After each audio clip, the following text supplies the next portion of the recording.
Hello दोस्तों, स्वागत है आप सभी को आज की इस क्लास में।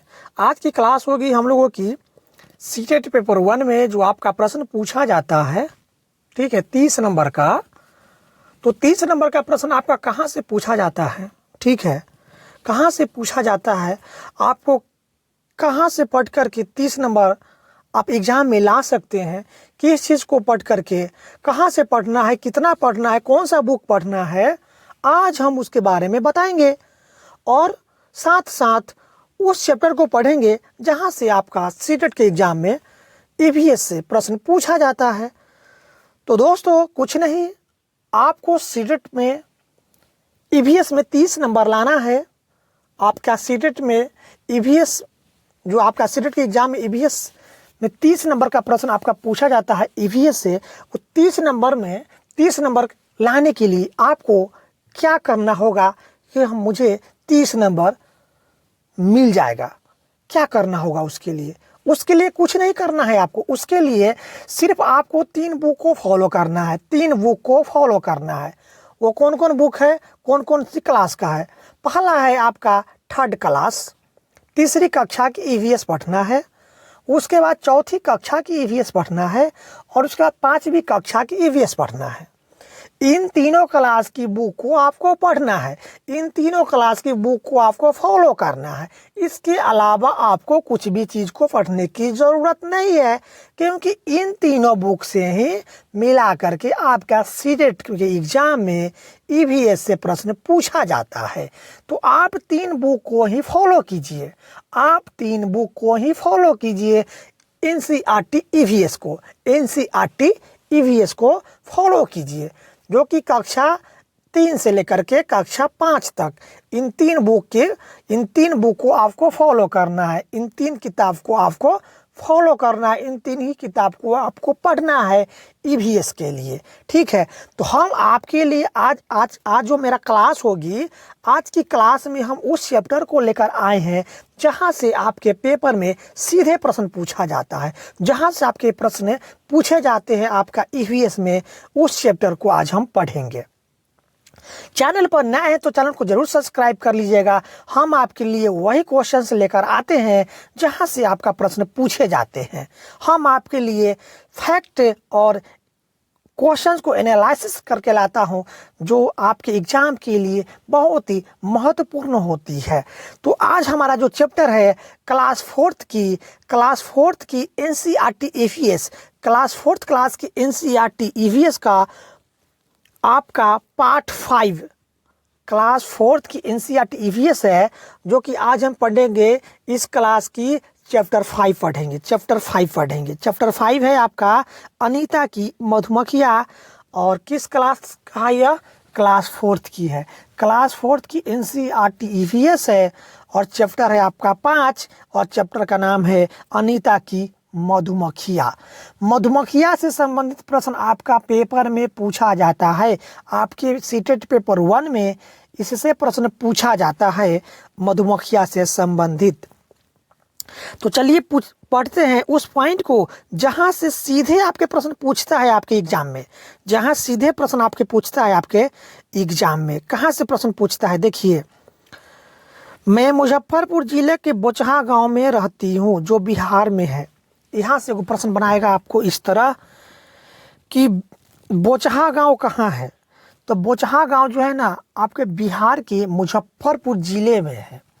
बोचहा गांव बिहार के मुजफ्फरपुर जिले में एक गांव है जिसका नाम है बोचहा, ठीक है, याद रखिएगा इस बात को। बिहार के मुजफ्फरपुर जिले में एक गांव है जिसका नाम है बोचहा। तो बोचहा गांव कहाँ है? बिहार के मुजफ्फरपुर जिले के एक गांव है जिसका नाम है बोचहा। तो बोचहा कहाँ है? बिहार के मुजफ्फरपुर जिला में। कहाँ है? बिहार के मुजफ्फरपुर जिला में है बोचहा, ठीक है, याद रखिएगा इस बात को। अब चलते हैं उस टॉपिक की तरफ जहां से प्रश्न आपका पूछता है।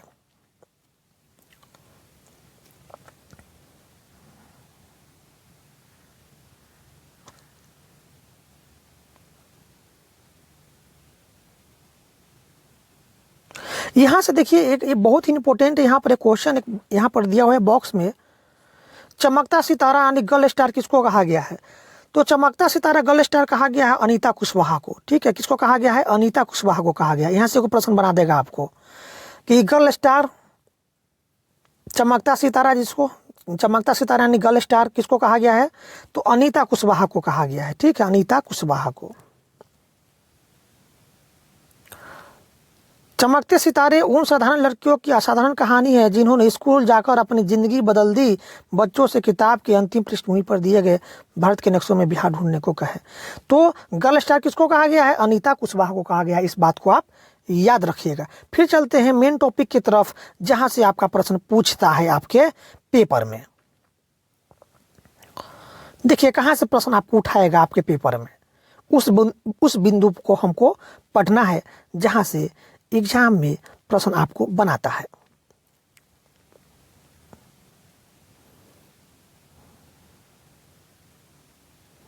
देखिए कहां से आपका एग्जाम में प्रश्न बनाएगा।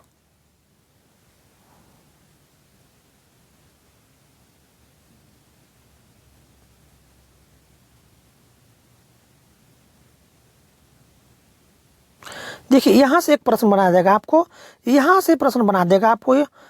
आरटीई अधिनियम 2009 क्या है? क्या है आरटीई 2000 अधिनियम 2009 क्या है? आरटीई अधिनियम 2009 क्या है? यहाँ से वो प्रश्न बना देगा। तो देखिए आरटीई अधिनियम 2009 जो है यह 6 से 14 साल के बच्चों को मुफ्त एवं अनिवार्य शिक्षा का अधिकार देता है। कौन? आपका आरटीई अधिनियम 2009। आरटीई अधिनियम 2009 जो है 6 से 14 साल के सभी बच्चों को मुफ्त यानी फ्री एवं अनिवार्य शिक्षा का अधिकार देता है। आपका आरटीई अधिनियम 2009। इस बात को आपको याद रखना है, इस बिंदु को आपको याद रखना है। प्रश्न आपसे पूछेगा कि आरटीई अधिनियम 2009 क्या है, तो ऑप्शन में दे देगा 6 से 14 साल के सभी बच्चों को मुफ्त एवं अनिवार्य शिक्षा का अधिकार। ठीक है, तो ऑप्शन में आपको यही टिक लगाना है, 6 से 14 साल के सभी बच्चों को मुफ्त एवं अनिवार्य शिक्षा का अधिकार देता है आपका आरटीई अधिनियम 2009। ठीक है, हमको उसी पॉइंट को पढ़ना है जहां से सीटेट की एग्जाम में प्रश्न सीधा बनता है। ठीक है, उसी बात को हमको पढ़ना है। अब देखिए कहां से प्रश्न आपको पूछता है, कहां से प्रश्न आपका पूछता है आपके सीटेट की एग्जाम में कहां से पूछता है। देखिए यहां से पूछता है, यहां से पूछता है। एग्जामिनर किस तरह प्रश्न बनाता है छांट छांट कर, उसी छांट छांट को क्वेश्चन को पढ़ना है जहां से एग्जामिनर आपका प्रश्न पूछता है। लीची के फूल मधुमक्खियों को लुभाते हैं। लीची के फूल मधुमक्खियों को लुभाते हैं, इसलिए यहाँ लोग मधुमक्खियों शहद बनाने का काम करते हैं।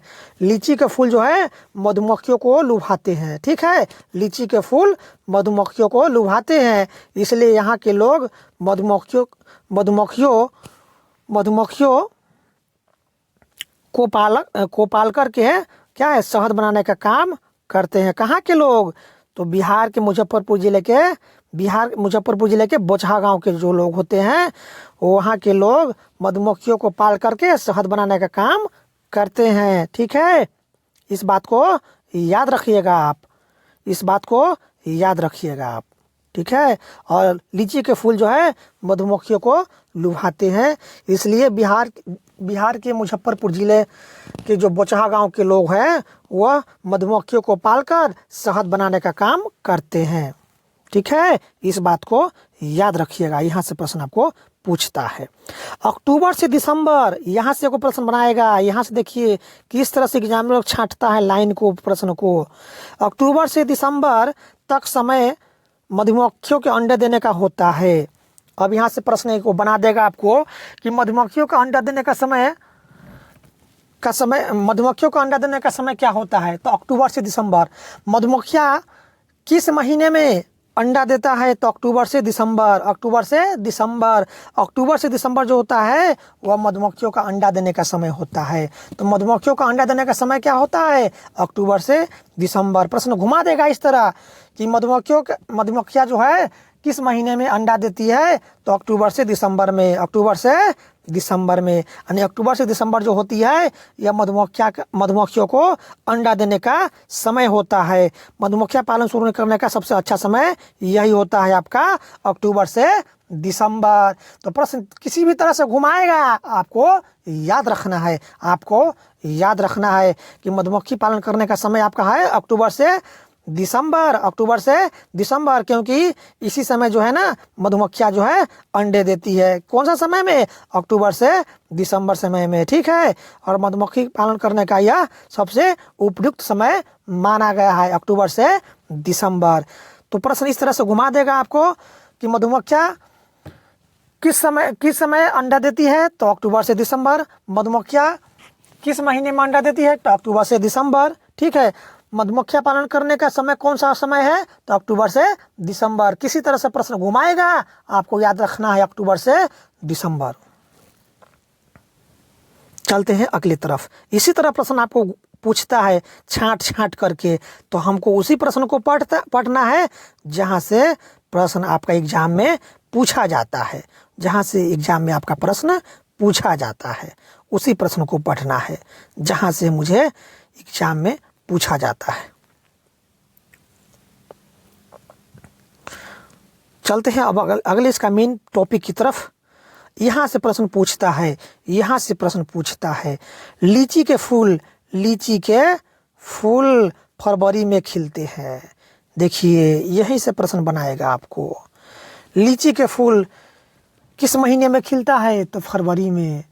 लीची के फूल फरवरी में खिलता है और मधुमक्खियाँ का अंडा देने का समय होता है अक्टूबर से दिसंबर। यानी मधुमक्खी पालन करने का समय है आपका अक्टूबर से दिसंबर, और लीची का जो फूल है ना आपको खिलता है आपका फरवरी महीना में, फरवरी महीना में। और लीची के फूल का जो है ना, लीची का फूल जो है मधुमक्खियों का बहुत लुभाता है। लीची का फूल मधुमक्खियों को बहुत लुभाता है।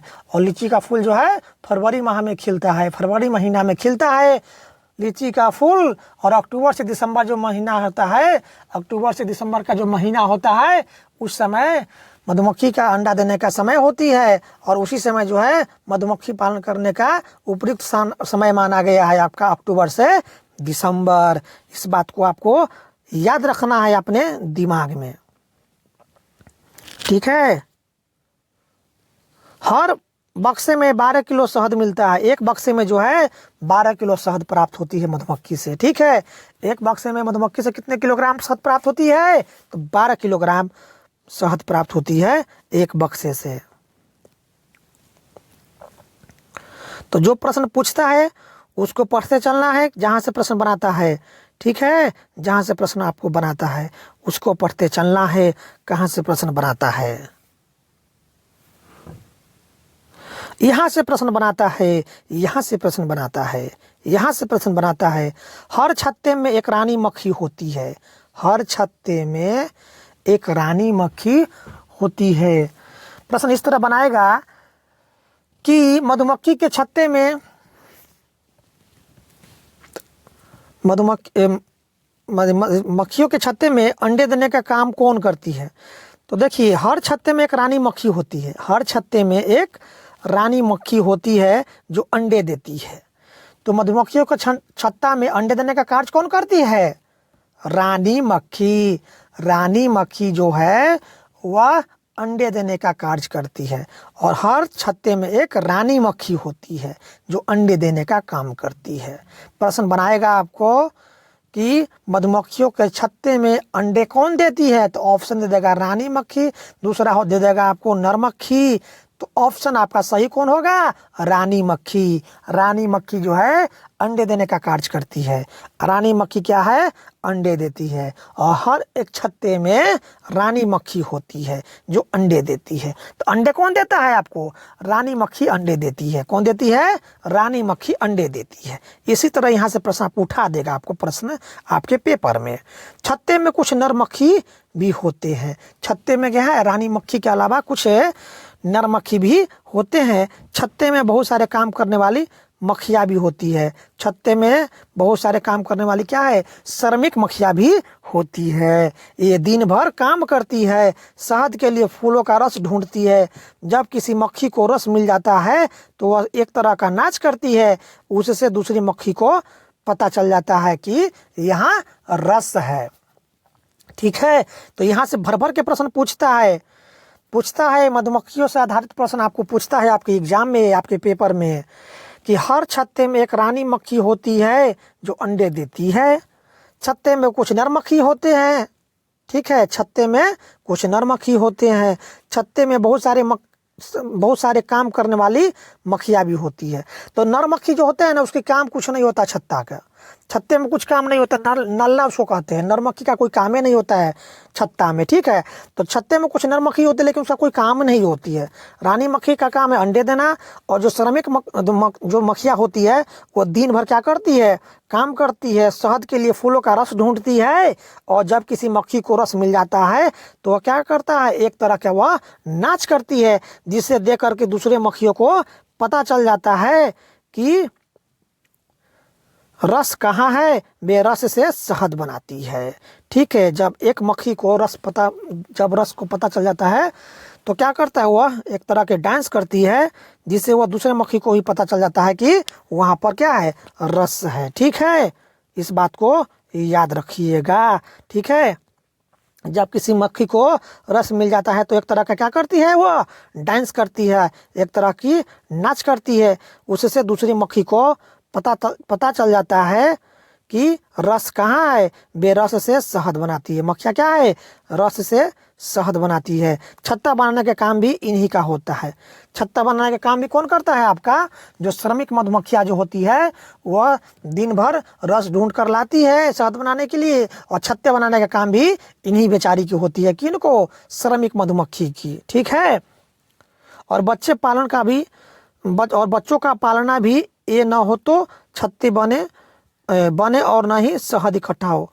यानी इनका भी काम है, इन बेचारी का भी काम है शहद को है छत्ते को बनाना, उसके बाद शहद को ढूंढ कर फूलों को रस से शहद को ढूंढ कर लाना। ठीक है, रस से शहद बनाना, उसके बाद बच्चों का पालना भी इन्हीं का काम है, श्रमिक मधुमक्खी का।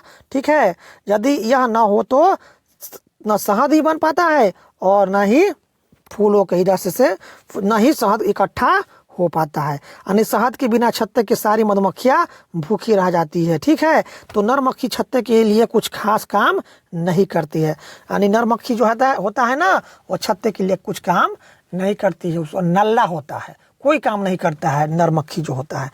रानी मक्खी अंडे देती है, और श्रमिक मक्खी जो होती है वह फूलों से रस ढूंढ कर लाती है, शहद बनाती है, और छत्ते भी बनाती है आपका श्रमिक मधुमक्खियाँ। और क्या है, और साथ साथ जो है बच्चों को भी पालती है। यदि यह श्रमिक मधुमक्खी ना होगी तो क्या होता है, ना छत्ते बनेगी और ना ही शहद इकट्ठा होगी। तो शहद इकट्ठा ना होगी तो क्या है, छत्ते की सारी मधुमक्खियाँ भूखी रह जाती है। ठीक है, यदि श्रमिक मधुमक्खियाँ यदि रस ढूंढ कर नहीं लाएगा, शहद नहीं बनाएगी, तो छत्ते में जितने भी मधुमक्खियाँ है क्या है, वह भूखी रह जाती है। ठीक है, भूखे ही रह जाएगी। तो नर मधुमक्खियाँ जो है वह छत्ते के लिए कोई विशेष कार्य नहीं करती है। तो यहाँ पर जो आपका मधुमक्खी की जो छत्ता होता है उसमें जो आपका जो नर मक्खी होती है उसका कोई काम नहीं होता है। रानी मक्खी जो होता है, हर एक छत्ते में एक रानी मक्खी होती है जो अंडे देने का कार्य करती है। और जो आपका श्रमिक मधुमक्खियाँ जो होती है वह छत्ते बनाने का कार्य करती है, और साथ साथ फूलों को वह क्या है, फूलों से जो है ना रस को ढूंढ कर लाती है और छत्ते में शहद को बनाती है। यदि यह नहीं होगी तो यदि श्रमिक मधुमक्खी जो है, इसी का काम है छत्ते को बनाना, उसके बाद इसका काम है शहद फूलों के रस को ढूंढ कर लाना, शहद बनाना छत्ते में, और इसी का काम है आपका श्रमिक मधुमक्खी का बच्चों का पालन पोषण करना। यदि यह श्रमिक मधुमक्खी छत्ते में यदि यह शहद नहीं बनाती है तो जितने भी छत्ते में मधुमक्खियाँ है वह भूखी रह जाएगी। ठीक है, तो इसका काम बहुत है आपका, किसका, आपका श्रमिक मधुमक्खी का। इसका काम है फूलों से रस ढूंढ कर लाना, छत्ते को बनाना, छत्ते में जो मक्खियाँ है उसको पालना और शहद बनाना। किसका काम है? आपका श्रमिक मधुमक्खियाँ का।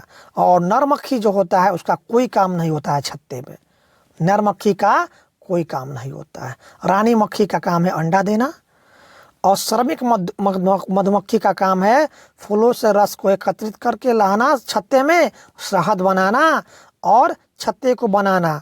ये सारी काम जो है आपका श्रमिक मधुमक्खी का है। और छत्ते में जो बच्चे हैं उसको भी पालना इसी का काम है श्रमिक मधुमक्खी का। यदि श्रमिक मधुमक्खी छत्ते में शहद नहीं बनाएगी तो छत्ते में जितने भी मधुमक्खियाँ हैं वह भूखी रह जाएगी। ठीक है, तो सारा काम किसका है? आपका श्रमिक मधुमक्खियाँ का है, श्रमिक मधुमक्खियाँ का है। याद रखिएगा इस बात को, यहीं से प्रश्न आपका बनाता है मधुमक्खी के बारे में। अब यहाँ पर एक और टॉपिक है आपको दिया हुआ, मधुमक्खी के अलावा और कौन कौन से कीड़े जो समूह में रहते हैं। मधुमक्खी के अलावा कौन से कीड़े जो है, मधुमक्खी के अलावा कौन से कीड़े जो है समूह में रहते हैं। तो देखिए, मधुमक्खी की तरह चींटी भी मिलजुल कर रहती है। मधुमक्खियों की तरह चींटियाँ भी जो है ना मिलजुल कर रहती है। सभी चींटियों का काम बांटा हुआ रहता है। सभी चींटियों का क्या है? काम बांटा हुआ रहता है। सभी चींटियों का काम क्या है? बांटा हुआ रहता है। रानी चींटियाँ अंडे देती है। जिस तरह से आपका मधुमक्खी के छत्ते में जो रानी मक्खी होती थी उसका काम अंडे देने की होती थी, उसी तरह चिटिया के जो होती है चिटिया भी जो है ना उसका भी काम बटा हुआ रहता है। रानी चिटिया जो होती है वो अंडे देती है। रानी चींटी जो है अंडे देती है। सिपाही चींटी का काम है बिल का ध्यान रखना। सिपाही चींटी का काम है बिल का ध्यान रखना। जिस तरह से आपका श्रमिक मधुमक्खी का काम था शहद को खोज कर लाना, शहद बनाना छत्ते में और बच्चे को पालन पोषण करना, उसी तरह सिपाही चींटी का काम है बिल का ध्यान रखना और रानी चींटी का काम है अंडे देना।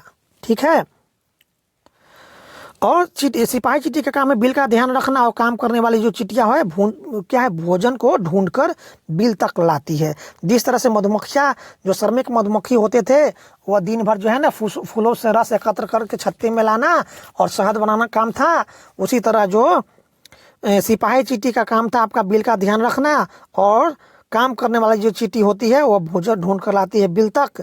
दीमक और तितैया भी इसी तरह समूह में रहते हैं। तो हम पढ़े अभी चींटी और मधुमक्खी के बारे में कि जिस तरह से मधुमक्खी जो है छत्ते में एक साथ रहती है उसी तरह जो है आपका दीमक और तितैया भी एक साथ रहते हैं। ठीक है, समूह में।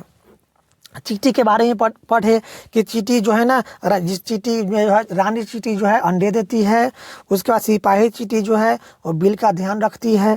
उसके बाद जो काम करने वाली जो चींटियाँ होती है वो भोजन को ढूंढ कर बिल तक लाती है। तो ये सभी का काम बांटा हुआ है अलग अलग। ठीक है, सिपाही चींटी का काम है बिल का ध्यान रखना, रानी चींटी का काम है अंडे देना, उसके बाद जो काम करने वाली जो चींटी है वह भोजन को ढूंढकर बिल तक लाना उसका काम है। ठीक है, तो इसी तरह सभी का काम अलग अलग समूहों में बांटा हुआ है। दीमक और तितैया भी इसी तरह समूह में रहता है। तो प्रश्न इस तरह से आपको पूछेगा आपके एग्जाम में।